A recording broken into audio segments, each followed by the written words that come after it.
तो यहाँ पर आप लोगों को ये जांच करना है कि ये x माइनस 1 ये जो बहुपद दिख रहा है इसका गुणनखंड है या नहीं। तो गुणनखंड है या नहीं ये वाला छोटा वाला बहुपद जिसको हम लोग g ऑफ x मान सकते हैं, जो x माइनस 1 है वो बहुपद है या नहीं है, इसके लिए हम लोग भाग दे करके सिंपल में हम लोग पता कर सकते हैं।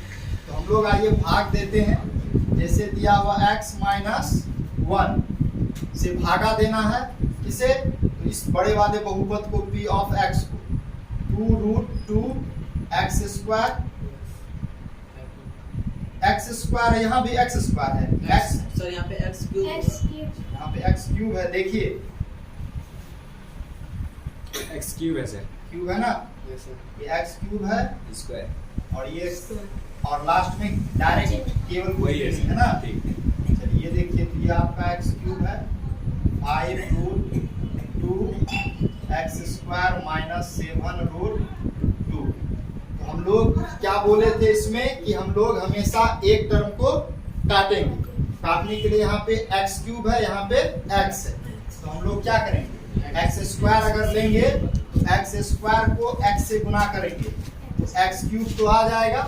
उसके आगे में क्या है 2 रूट 2, तो हम लोग 2 रूट 2 ले लेंगे इसके आगे में 2 root 2 x square, 2 root 2 x square को इससे गुना करेंगे तो आ जाएगा आपका 2 रूट 2 x क्यूब। उसके बाद इसका गुना माइनस 1 के साथ करेंगे तो क्या आ जाएगा माइनस 2 रूट 2 x स्क्वायर। उसके बाद घटाएंगे, ये प्लस हो जाएगा, ये प्लस में ये माइनस में कैंसिल होगा। उसके बाद ऊपर वाला भी प्लस में, नीचे वाला भी, दोनों एक जाति का है भी, इसका मतलब ये जुटेगा। तो 5 2 7 रूट 2 x स्क्वायर माइनस ऊपर में क्या है 7 रूट 2। अब हम लोग क्या करेंगे, यहाँ पे x स्क्वायर है, यहाँ पे x है, तो हम लोग क्या ले लेंगे प्लस x को x से गुना करेंगे तो x स्क्वायर आ रहा है, उसके बगल में 7 रूट 2 है ना, तो हम लोग क्या करेंगे 7 रूट 2 x ले लेते हैं। 7 रूट 2 x को जब हम लोग x के साथ गुना करेंगे तो 7 रूट 2 और x स्क्वायर आ जाएगा। उसके बाद 7 रूट 2 x को माइनस 1 से गुना करेंगे तो माइनस 7 रूट 2 आ जाएगा। उसके बाद यहाँ माइनस यहाँ प्लस हो जाएगा, ठीक। अच्छे x लिए ना, x से गुना करेंगे तो आपका क्या आ जाएगा, हाँ इसको हम लोग इससे गुना किए तो आपका 7 रूट 2 x आ जाएगा। उसके बाद देखिए ऊपर वाला प्लस में, नीचे वाला कैंसिल हो जाएगा। अब देखिए ये दोनों का जाति एक है क्या, नहीं है, तो नीचे वाला देखिए किस में दिख रहा है प्लस में 7 रूट 2 x, ऊपर वाला 7 रूट 2। अब गौर से देखिए यहाँ पर x है, यहाँ पर भी x है, इसके बगल में 7 रूट 2 है, हम लोग ले लेंगे 7 रूट 2। 7 रूट 2 को x से गुना करेंगे क्या आएगा 7 रूट 2 इंटू x। उसके बाद 1 को 7 रूट 2 से गुना करेंगे तो क्या आएगा माइनस 7 रूट 2। उसके बाद यहाँ माइनस, यहाँ प्लस, ये वाला कट जाएगा, ये भी क्या आ जाएगा, क्या आ जाएगा 0। यहाँ पे क्या है r ऑफ x का मान क्या आ गया 0 आ गया। इसलिए हम लोग लिखेंगे x minus 1 p of x का एक गुणनखंड है। तो आपका जब भी भाग विधि से हम लोग बनाएंगे तो r ऑफ x 0 आना चाहिए। अगर r ऑफ x 0 आ जाता है तो हम लोग कहेंगे कि ये जो g ऑफ x दिया है या x माइनस 1 जो है वो इस p ऑफ x का क्या कहलाएगा, गुणनखंड कहलाएगा।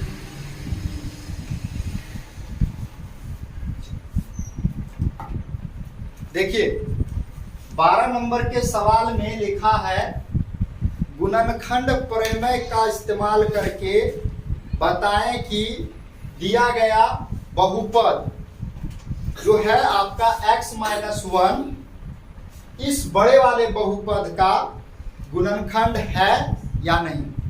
ये सवाल में पूछा x-1 इस बहुपद का गुणनखंड है या नहीं, ये आपको गुणनखंड प्रमेय का इस्तेमाल करके बताना है। तो गुणनखंड प्रमेय का जब भी इस्तेमाल करने के लिए कहा जाए तो पहला काम आपको क्या करना है, माना कि जो बहुत बड़ा वाला बहुपद होगा जिसका घात बड़ा है ना, उसको हम लोग p ऑफ x मानेंगे, तथा जो छोटा वाला बहुपद होगा जिसको कहा जाएगा कि ये गुणनखंड है या नहीं, उसको हम लोग g ऑफ x मान लेंगे। उसके बाद हम लोग क्या करेंगे, पुनः मान लेंगे।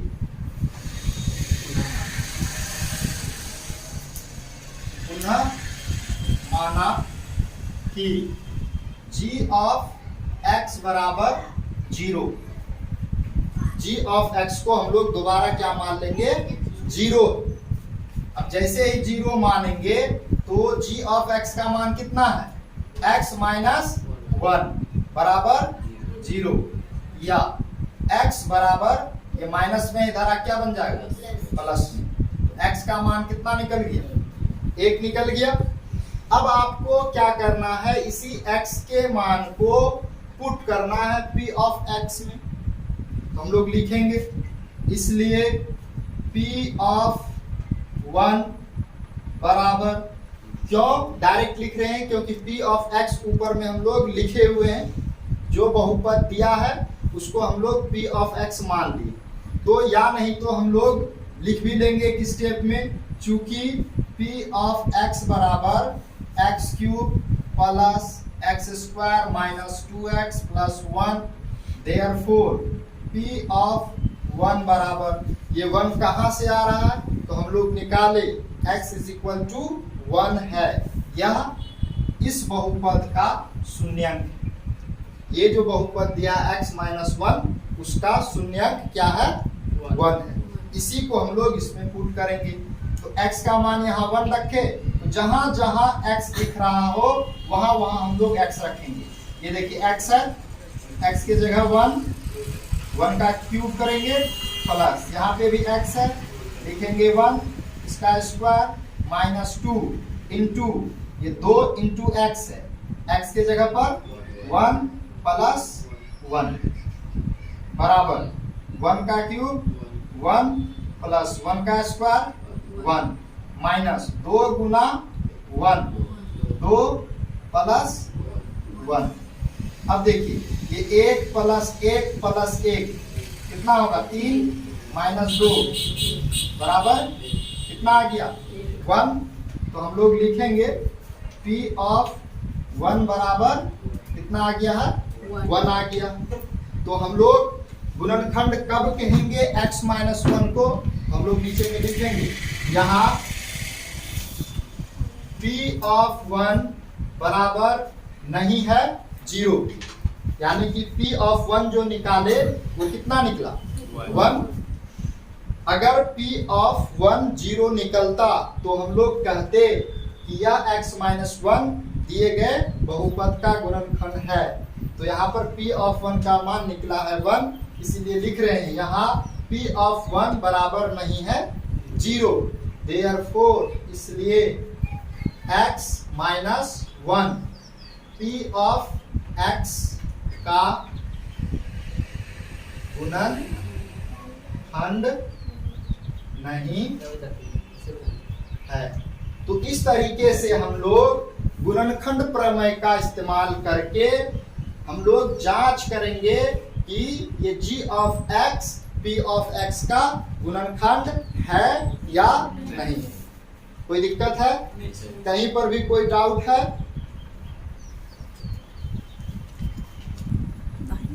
देखिए 14 का 3 में यस पूछा है आपसे, जांच कीजिए कि q ऑफ t बराबर इतना 2t प्लस 1 का गुणज है या नहीं। तो हम लोग सबसे पहले गुणज का कंसेप्ट जानेंगे। गुणज का मतलब क्या होता है। जैसे देखिए ये 2 है, इसका गुणज क्या क्या होता है हम लोग जानते हैं। गुणज का मतलब होता है जैसे 2 का गुणज अगर हम लोग निकालना चाहेंगे तो क्या करेंगे। इसके लिए सबसे पहला गुणज तो 2 होगा, क्योंकि 2 से जिस भी संख्या को भागा देंगे अगर शेष 0 आ जाएगा तो 2 को देंगे शेष क्या आएगा 0 आएगा, 4 को देंगे शेष 0 आएगा, पूरा पूरा क्या आ जाएगा कट जाएगा, 6 को देंगे कट जाएगा, 10 को देंगे, 100 को देंगे 102 को देंगे, 1000 को देंगे, है ना। तो क्या होगा हर एक सिचुएशन में 2 शेष पूरा पूरा कटने वाला यहाँ पर संख्या। तो इन सभी संख्याओं को या हम लोग कहेंगे 1000 2 का गुणज है।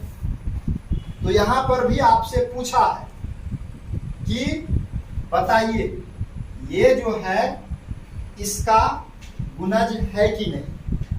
तो यहां पर भी पूछ रहा है कि 2 का गुणज कौन कौन है। तो 2 है, 4 है। 4 गुणज क्यों है, क्योंकि 4 2 से पूरा पूरा कट जाता है।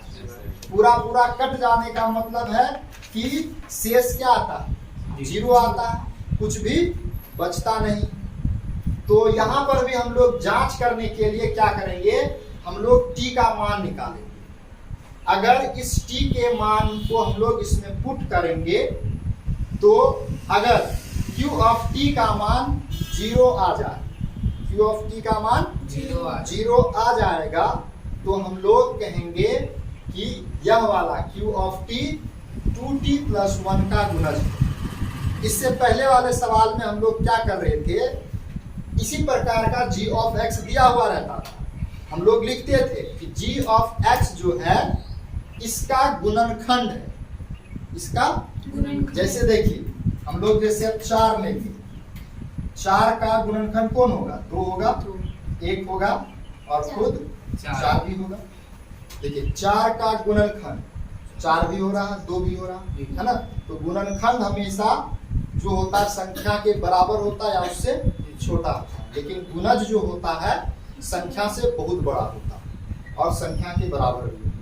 देख रहे 1000 भी गुणज है, करोड़ों भी गुणज है ना। तो यहाँ पर ये छोटा वाला आपका दिया गया है, पूछ रहा है कि यह q ऑफ t इसका गुणज है कि नहीं। तो हम लोग क्या करेंगे, फिर से हम लोग लिखेंगे, तब ये मान लेंगे, माना कि 2t प्लस 1 बराबर 0 मान लेंगे। इसको सॉल्व करेंगे या 2t बराबर ये प्लस 1 है, उधर जाके माइनस 1 है। इसके बाद t के बगल में 2 गुना में है, उधर जाके भाग माइनस 1 बाय t का मान निकल गया आपका माइनस 1 बाय 2। अब हम लोग इस t के मान को क्या करेंगे, इस q ऑफ t में रखेंगे। लिखेंगे चूंकि q ऑफ t बराबर 4t cube plus 4t square minus t plus 1 है। देयरफॉर q ऑफ t का मान -1/2 बराबर 4 इंटू t का मान इतना है ना, हम लोग इसको रखेंगे ब्रैकेट में ही रखना पड़ेगा, -1/2 का होल क्यूब प्लस 4 इंटू -1/2 का होल स्क्वायर माइनस t का मान है -1/2 प्लस 1। मान हम लोग t का रखे हैं हर एक जगह पर। अगला स्टेप में हम लोग सॉल्व करेंगे। 4 है तो 4 -1 का क्यूब है ना इसका, तो हम लोग देखिए 1 का क्यूब निकालते क्या निकलता है 1, 2 का क्यूब निकालें क्या होगा 8, 2 का क्यूब का मतलब 2 गुना 2 गुना 2 है ना, 2 गुना 4 गुना 8। तो आपका 1/2 का क्यूब होगा 1/8। अब देखिए माइनस है तो हम लोग जब माइनस को 3 बार गुना करेंगे, -1 को 3 बार गुना करेंगे देखिए -1 -1 माइनस +1 हो जाएगा, और उसके बाद इधर है आपका -1 +1 और -1 -1 ही होने वाला है। तो हम लोग यहाँ पर इसको इसी तरीके से ब्रैकेट में ही लिखेंगे -1/8 प्लस 4 है तो 4 -1 का स्क्वायर करेंगे तो क्या आएगा 1 और 2 का स्क्वायर 4। उसके बाद देखिए minus into minus plus 1/2 plus 1। अब देखिए काटेंगे 4 एकम 4 दूना 8 4 एकम 4 एकम। देखिए यहाँ पे बचेगा -1/2 प्लस यहाँ पे क्या बचेगा 1 और प्लस इधर क्या 1/2 प्लस 1। अब देखिए यहाँ पे -1/2 है, यहाँ पे +1/2, ये एक प्लस में एक माइनस में कट जाएगा, और ये भी प्लस में है और ये भी प्लस में है, तो क्या आ जाएगा जुटेगा 1 + 1 क्या आ जाएगा 2 आ जाएगा। तो यहाँ पर जैसे ही हम लोग t का मान पुट किए q ऑफ t का मान 2 आ रहा है। 0 आ रहा है क्या, नहीं आ रहा। तो हम लोग आगे में लिखेंगे q ऑफ -1/2 का मान 2 आया, तो लिखेंगे यहाँ q ऑफ -1/2 बराबर नहीं है 0 q ऑफ -1/2 का मान 0 नहीं आया, वो 2 आया। तो हम लोग लिखेंगे इसलिए q ऑफ t यानी कि ये चीज 2t + 1 का गुणज नहीं है। इस तरीके से आपका इसका आंसर हो गया। गुणज होने के लिए भी आपको 0 आना चाहिए। अगर 0 आ जाता तो हम लोग लिख देते कि q ऑफ t यानी कि यह बड़ा वाला बहुपद छोटे वाले बहुपद का गुणज